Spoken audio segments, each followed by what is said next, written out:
अस्सलामुअलैकुम students, my name is Mahida Bukhari. आज हम इस वीडियो में addition of matrices and subtraction of matrices के बारे में पढ़ रहे हैं कि एडिशन ऑफ मैट्रिसेस क्या होती हैं एंड सब्ट्रैक्शन ऑफ मैट्रिसेस क्या होते हैं। सबसे पहले हम एडिशन ऑफ मैट्रिसेस की तरफ आते हैं, इसकी डेफिनेशन को देखते हैं। लेट हम इसकी डेफिनेशन की तरफ चलते हैं। एडिशन ऑफ मैट्रिसेस क्या होता है, इसकी मदद से हम मैट्रिसेस को कैसे हम प्लस कर सकते हैं। चलें डेफिनेशन की तरफ आते हैं। addition of matrices. Let A and B be any two matrices, यानी कि A और B दो matrices हैं, दो कोई भी matrices है, ठीक है। दो matrices ले लिए और उनको A और B का नाम दे दिया। The matrices A and B, यानी कि जो दो matrices हैं ना A और B, are two conformable for addition, यानी कि ये दोनों एडिशन के लिए सूटेबल हैं अगर if they have same order, अगर उनके ऑर्डर सेम होंगे तो वो एडिशन के लिए सूटेबल हैं। यानी कि जब भी हमने किसी भी मैट्रिक्स को प्लस करना है तो हमें सबसे पहले उसका चेक करना होगा, उन दोनों मैट्रिक्स का चेक करना होगा कि हम इनके ऑर्डर सेम हैं या नहीं। पिछली वीडियो में मैंने आपको ऑर्डर फाइंड आउट करने का बताया था, तो उस मेथड के ज़रिए अब पहले हम ऑर्डर फाइंड आउट करेंगे, फिर उसके बाद हम देखेंगे कि क्या ये सूटेबल है एडिशन के लिए या नहीं। सूटेबल से मतलब कि हम इसको ऐड कर सकते हैं या नहीं। अगर वो सेम नहीं होंगे तो फिर हम कह देंगे कि इट इज़ नॉट सूटेबल, यानी कि it is not add these matrices. चलें हम एग्जांपल की तरफ आते हैं। हमने दो मैट्रिसेस ले लिए, एक हमने ए मैट्रिसेस लिया है और एक हमने बी मैट्रिक्स लिया है। ए मैट्रिक्स क्या है हमारे पास, 2 3 0 1 0 6। ये हमारे पास मैट्रिक्स ए है और दूसरा मैट्रिक्स बी -2 3 4 1 2 3। पहले हमने इनके ऑर्डर चेक करने हैं। मैं थोड़ा सा आपको ऑर्डर के बारे में बता देती हूँ कि इनकी रोज़ और कॉलम्स को मिला के जब हम लिखते हैं तो वो क्या होते हैं, ऑर्डर्स होते हैं। पहले रोज़ आती हैं और फिर कॉलम्स आते हैं। तो पहले हमें रोज़ काउंट करनी होंगी। इसकी ये वाली जो है ये 1 रो हो गई और एक ये हॉरिजॉन्टल वे में जो होती हैं ये रोज़ होती हैं, तो ये दूसरी क्या है, ये एक रो और ये दूसरी रोज़। अब हम कॉलम्स देख लेते हैं। एक कॉलम ये है, एक कॉलम ये है और एक कॉलम ये है। तो इसकी कितना ऑर्डर बना, 1 और 2 रोज़ और 1 2 3 कॉलम्स, यानी कि 2/3 का इसका ऑर्डर हो गया। हमेशा आपको पता है ऑर्डर में रोज़ पहले आती हैं और कॉलम्स बाद में आती हैं, तो हमने इसका ऑर्डर लिख लिया 2/3। अगर दूसरी मैट्रिक्स का ऑर्डर 2/3 आता है तो हम इसको ऐड कर सकते हैं। चलें चेक करते हैं। ये हमारे पास एक रो हो गई और ये हमारे पास दूसरी रो हो गई। ये हमारे पास पहली कॉलम, ये हमारे पास दूसरी कॉलम और ये हमारे पास तीसरा कॉलम। अब हमने चेक करना है कि क्या इसका ऑर्डर भी वही बनता है। पहले हमेशा रोज़ आती हैं, 1 और 2, 2 रोज़ हो गई और बाय 1 2 3, तो 3 क्या हो गए, इसके कॉलम्स हो गए। तो ये इसका ऑर्डर पहली का क्या आया था, 2/3 और दूसरी का ऑर्डर भी क्या आया, 2/3। सेम ऑर्डर आ गए। इट मीन्स के ए और बी आपस में क्या हो सकते हैं, प्लस हो सकते हैं। ए प्लस बी हम कर सकते हैं। इट मीन्स कि ये सूटेबल है। तो हम क्या करेंगे, अब हम इसको प्लस करेंगे। ए को किस में प्लस करना है, बी में। अब प्लस करने का क्या तरीका है, यानी कि कोरस्पॉन्डिंग एलिमेंट्स, पहला एलिमेंट इसका, पहला एलिमेंट दूसरे मैट्रिक्स का, दूसरा एलिमेंट पहले मैट्रिक्स का, दूसरा एलिमेंट दूसरे मैट्रिक्स का, तीसरा एलिमेंट पहले मैट्रिक्स का, तीसरा एलिमेंट दूसरे मैट्रिक्स का। इनको आपस में इस तरह प्लस करना है। इसी तरह तरतीब से हमने इनको प्लस करते जाना है। यहाँ मैं आपको लिख के दिखाती हूँ कि ये हमने सबसे पहले ब्रैकेट लगा लेनी है। पहला एलिमेंट 2 2, दूसरा एलिमेंट क्या है इसका, -2, 2 प्लस -2, ठीक है। अब दूसरा एलिमेंट 3 प्लस 3, 0 प्लस 4, 1 प्लस 1। देखें, अब इसका यहाँ से पहले सेकंड रो में पहला नंबर, इसमें भी पहला नंबर, यानी कि पहला एलिमेंट, दूसरा element, 0 plus 2, 6 plus 3।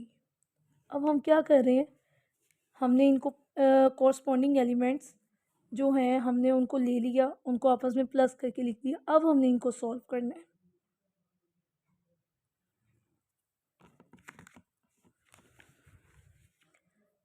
Two plus minus, -2 ठीक है, 2 - 2 इज इक्वल टू 0। इसका आंसर क्या है हमारे पास, 0। 3 में 3 प्लस करें 6, 4 में 0 प्लस करें 4, 1 में 1 प्लस करें 2, 0 में 2 प्लस करें 2, 6 में 3 प्लस करें 9। तो ये हमारा जो है मैट्रिक्स आ गया। ये देखें, इसको सॉल्व कर लेते हैं। क्या क्या आया आंसर, 0 2 6 2 4 9। तो ये हमारा आंसर आ गया। ये क्या आ गया हमारे पास, ए प्लस बी, यानी कि ए मैट्रिक्स प्लस बी मैट्रिक्स। हमने किस तरह सॉल्व किया, इनके कोरस्पॉन्डिंग एलिमेंट्स को प्लस करके जो आंसर आया वो हमने लिख दिया। ये क्या हो गया हमारे पास, एडिशन ऑफ मैट्रिसेस। यानी कि मैट्रिसेस को इस तरह ऐड करते हैं कि पहले इनके ऑर्डर्स को देखते हैं, अगर इनके ऑर्डर सेम है तो हम इनको प्लस कर देते हैं, अगर इनके ऑर्डर सेम नहीं होंगे तो हम इसको प्लस नहीं कर सकते, हम लिख देंगे कि it is not suitable for addition. ठीक है, तो मैं आपको एक क्वेश्चन सॉल्व करके दिखाती हूँ जो सूटेबल ना हो एडिशन के लिए। अब मैं एक मैट्रिक्स ले रही हूँ सी, वो है हमारे पास 1 2 3 4। एक मैं ले रही हूँ डी मैट्रिक्स, ये क्या है 4 2। अब मैं इनके पहले ऑर्डर लूँगी, 1 रो 2 रो, यानी कि इसका ऑर्डर क्या है 2, 1 कॉलम 2 कॉलम, तो 2/2 इसका क्या आ गया, ऑर्डर आ गया। ठीक है, अब इधर मैं ऑर्डर लूँगी सेकंड मैट्रिक्स का, 1 रो 2 रो, क्या आ गया 2/, अब कॉलम कितनी है 1 कॉलम, 2/1। ये देखिए 2/2 2/1 दोनों मैट्रिसेस हैं, लेकिन इनके ऑर्डर सेम नहीं है। तो हम क्या कहेंगे कि C and D two matrices are not suitable for addition, are not suitable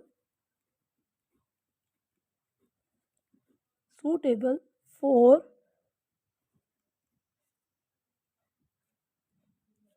addition. ठीक है, यानी कि अगर इनके ऑर्डर सेम नहीं है तो हमें इसे ऐड करने की ज़रूरत नहीं है, क्योंकि ये सूटेबल नहीं है, ये इसकी कंडीशन एडिशन ऑफ मैट्रिसेस की कंडीशन को फॉलो नहीं कर रहे। तो जब तक ये उसकी कैटेगरी यानी कि जो उसकी कंडीशन है उसको फॉलो नहीं कर रहे, उसके ऊपर पूरा नहीं उतर रहे, तो ये मैट्रिक्स आपस में ऐड नहीं हो सकते। तो हमने डायरेक्ट लिख देना it is not suitable for addition. अब आपको अच्छे से आई होप कि समझ आ गई होगी एडिशन ऑफ मैट्रिसेस की। अब हम पढ़ते हैं सब्ट्रैक्शन ऑफ मैट्रिसेस। ठीक है, अब हमारी बारी है सब्ट्रैक्शन ऑफ मैट्रिसेस की। इसकी भी हम डेफिनेशन पढ़ लेंगे, फिर आपको अच्छे से समझ आ जाएगी। If A and B are two matrices of same order, उन्होंने कहा कि हमने दो मैट्रिसेस ले लेने, ए और बी सेम ऑर्डर के, यानी कि इसमें भी वही बात है कि हमने जब भी सब्ट्रैक्ट या ऐड करना है उनके ऑर्डर क्या होने चाहिए, सेम। सबसे फर्स्ट कंडीशन ऑर्डर सेम होने चाहिए।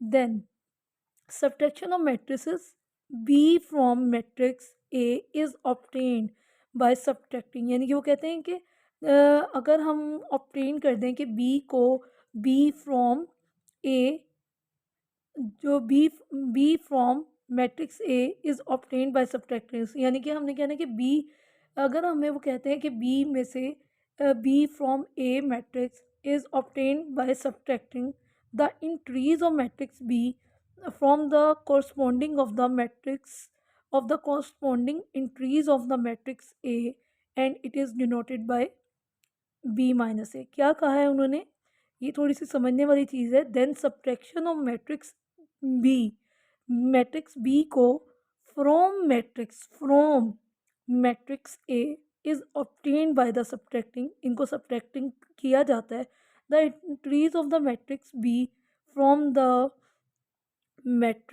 corresponding increase of the matrix A, then it is denoted by B minus A. मैं सिंपल वे में आपको बताती हूँ। उन्होंने कहा कि बी फ्रॉम ए मैट्रिक्स को हमने सब्ट्रैक्ट करना है। तो इसका मतलब ये है कि जब भी B from A, C from D, यानी कि फ्रॉम आ जाता है तो जो सेकंड नंबर लिखा होता है वो हमेशा पहले आता है। फ्रॉम का मतलब है कि कोई भी कहीं भी फ्रॉम आ जाए दो वैल्यूज़ के दरमियान में, तो जो सेकंड नंबर होता है वो पहले आता है। तो अब जिस तरह matrix B from matrix A is obtained by subtracting, यानी कि बी को ए में से नहीं, ए को बी में से हमने माइनस करना है। ए को बी में से माइनस करना है। आपने सबसे पहले चेक करना है कि इसमें फ्रॉम तो नहीं लिखा।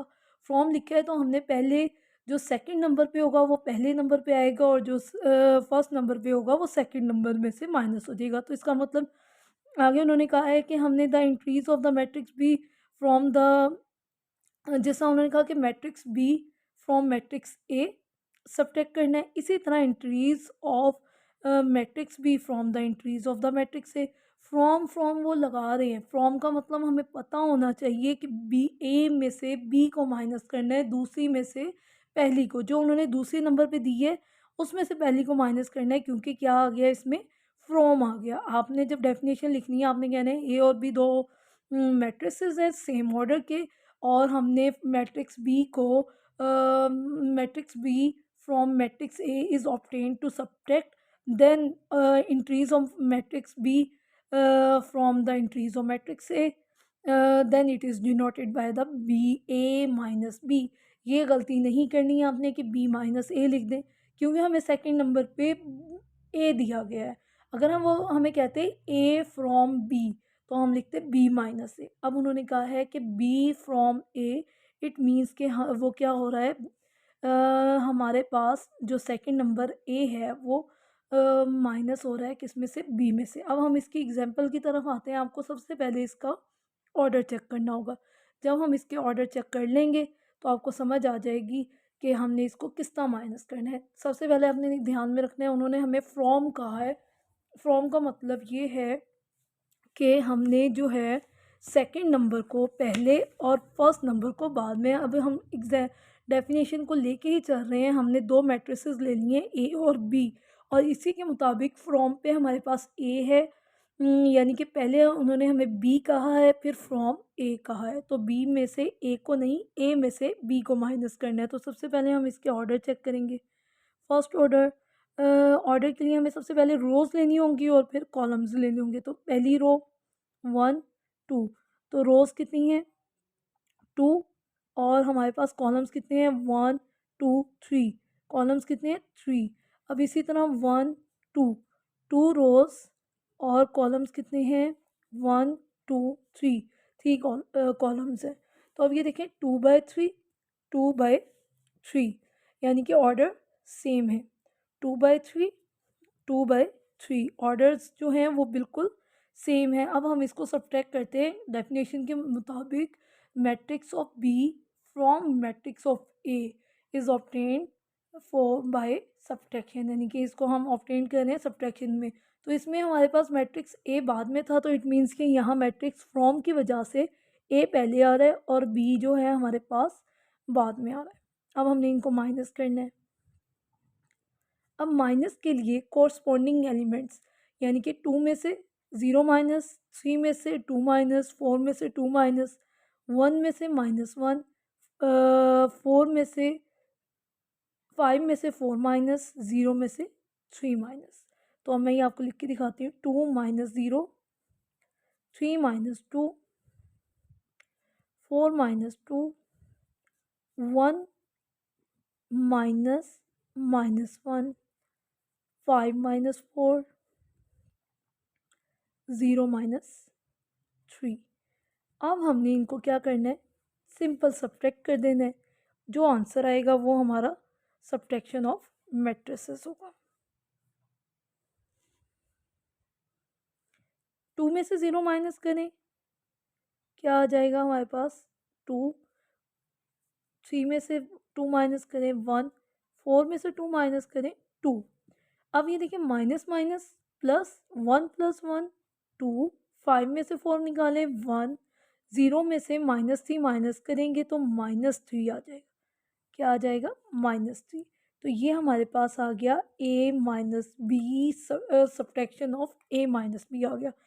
ये definition same to same addition of matrix जैसी है। बस आपने ये याद रखना है कि किसी भी क्वेश्चन में, कोई भी क्वेश्चन में अगर वो फ्रॉम कह देते हैं तो सेकंड वैल्यू हमेशा पहले और फर्स्ट वैल्यू हमेशा बाद में आती है। तो इस तरह सेम हमने ऑर्डर्स चेक करने हैं। ऑर्डर्स चेक करने के बाद हमने इसको सब्ट्रैक्ट कर लेना है। सब्ट्रैक्ट करके जो आंसर आ जाएगा वो हमारे पास क्या होगा, subtraction of matrix. I hope कि आपको समझ आई होगी सब्ट्रैक्शन ऑफ मैट्रिक्स की। इसके बाद एक छोटा सा क्वेश्चन सॉल्व करते हैं और उसके बाद ही आपको मज़ीद समझ आएगी। ये एडिशन से रिलेटेड क्वेश्चन है, इसमें वैल्यू फाइंड आउट करनी है।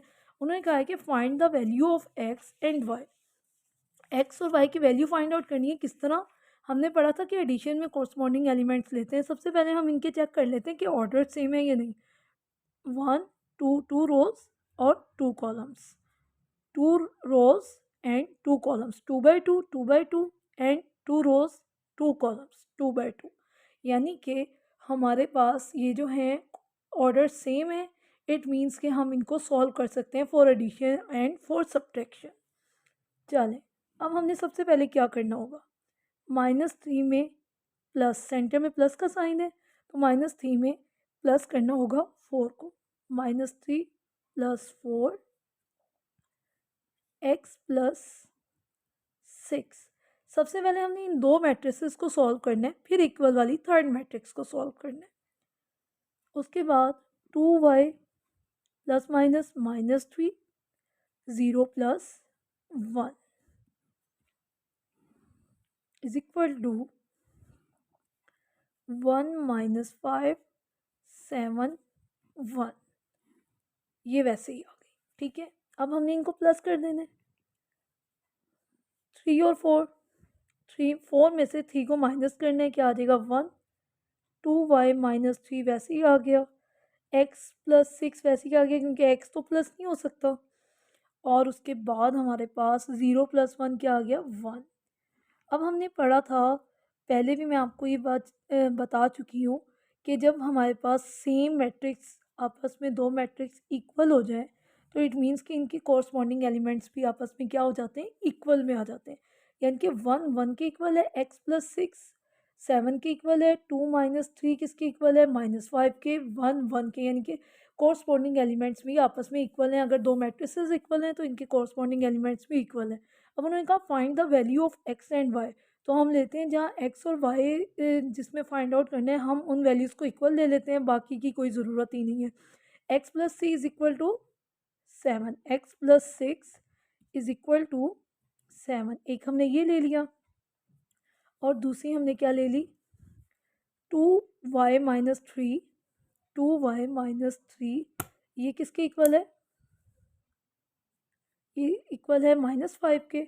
इक्वल टू हमने क्या कर दिया -5। अब देखिए पहले हम x की वैल्यू निकाल लेते हैं तो 6 को उधर ले जाएंगे, 7 माइनस 6, इधर प्लस था तो उधर जाके माइनस हो गया। 7 में से 6 को माइनस करेंगे 1, हमारे पास आंसर आ गया, x की वैल्यू हमारे पास आ गई। अब दूसरी कॉरस्पॉन्डिंग वैल्यूज़ को इक्वल लिया था, इसकी मदद से हम y को जो है ना फाइंड आउट करेंगे। 2y वैसे ही रहेगा, 3 उधर चला जाएगा, -3 प्लस -5 प्लस 3, -5 प्लस 3। अब इनको माइनस कर दें, 5 में से 3 को माइनस करेंगे, क्या आंसर आ जाएगा, 2 आ जाएगा। बड़ी वैल्यू के साथ कौन सा साइन है, माइनस, तो -2 आ गया। 2y वैसे ही आ गया। अब देखिए 2y, हमें सिंगल y चाहिए तो 2 इसके साथ मल्टीप्लाई हो रहा है तो 2 उधर जाके क्या हो जाएगा, डिवाइड हो जाएगा। तो हम दोनों तरफ 2 को डिवाइड कर लेते हैं जो y के साथ, ये कट गया, ये क्या आ गया, y सिंगल आ गया, 2 2 से कट गया, तो क्या आंसर आ गया, माइनस वैसे ही आ गया, 1 आ गया। y इज इक्वल टू -1, तो ये हमारे पास क्या आ गया, y की वैल्यू आ गई y इज इक्वल टू -1। तो अब देखें हमारे पास x की वैल्यू आ गई x is equal to 1 and y की वैल्यू आ गई y इज इक्वल टू -1। तो ये हमारे पास टू वैल्यूज़ हमने इस तरह फाइंड आउट कर ली। अगर हम आपको कोई भी वैल्यूज़ इस तरह फाइंड आउट करने के लिए कहें तो आपने इन वैल्यूज़ के ऑर्डर्स चेक करके उसके बाद इनको प्लस या माइनस कहें प्लस माइनस कर देना है। और उसके बाद आपको अगर वो कहते हैं कि आपने इनको जो है इक्वल मैट्रिक्स हैं तो आपने कॉरस्पॉन्डिंग एलिमेंट्स को इक्वल लेके इसमें से वैल्यूज़ फाइंड आउट कर लेनी है। अगर आपको मेरी वीडियो अच्छी लगे तो इसको ज़रूर लाइक कीजिएगा और मेरे चैनल को सब्सक्राइब कीजिएगा। बहुत शुक्रिया, खुदा हाफिज़।